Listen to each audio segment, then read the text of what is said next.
They say that happiness is never too far away when you have a horse. Essex resident Maria Teresa Kurtzke was an obsessive horsewoman. She loved horses and seemed to have a fathomless knowledge and understanding of them. Her passion for horse breeding and riding allowed her to form a friendship with Cynthia Engelmann. The discussions they had with each other in the early 80s were usually dominated by horse matters. But one day Maria unexpectedly announced that she had been condemned to death by the Gestapo while she was in prison during the war. Cynthia knew that her friend had a habit of exaggerating things, but was she stating a fact, or was her memory playing tricks on her? And one more thing, was it even possible to escape Gestapo death sentence? "You will see," was all Maria said, and immediately drew Cynthia's attention to another topic.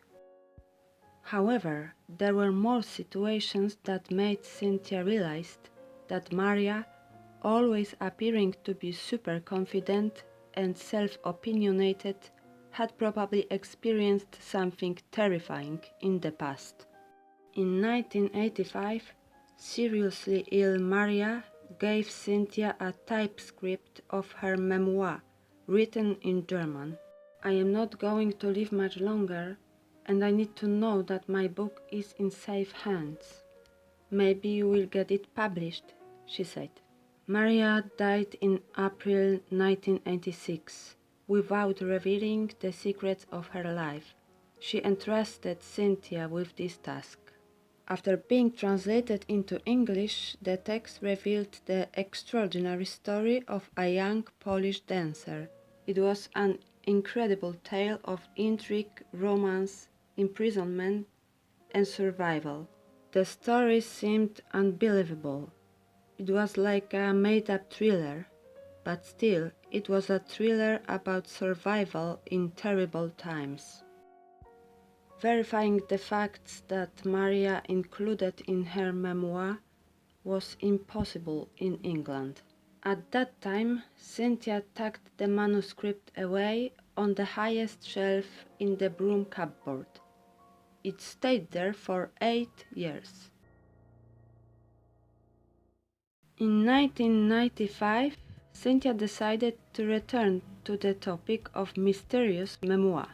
The first attempts to locate the Poggenberg camp, which appears on the pages of the manuscript, were not promising.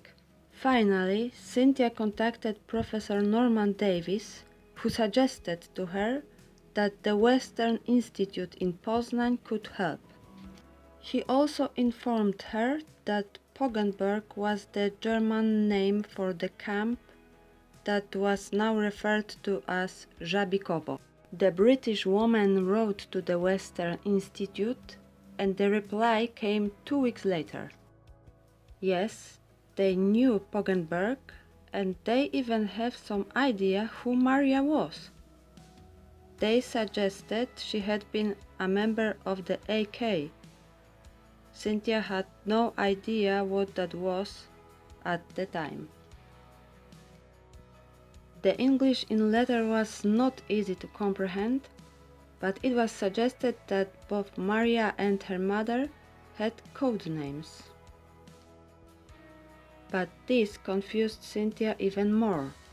Maria only signaled her involvement in the resistance and that it led to her arrest, but did not mention anything about the AK.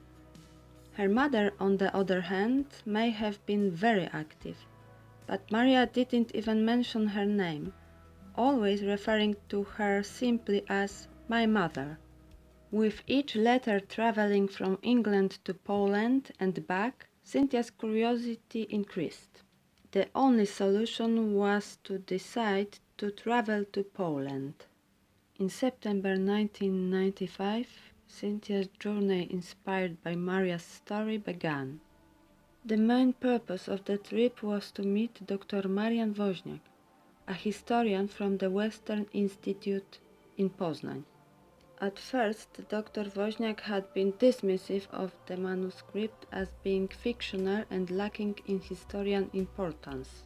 But with time it was discovered that much of Maria's claims were indeed possible.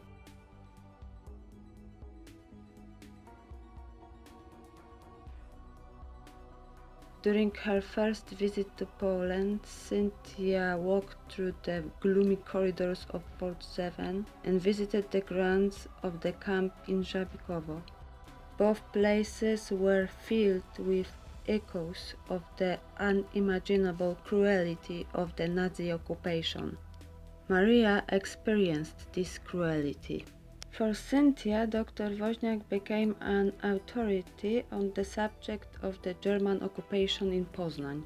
The language barrier did not prevent them from building a sincere friendship.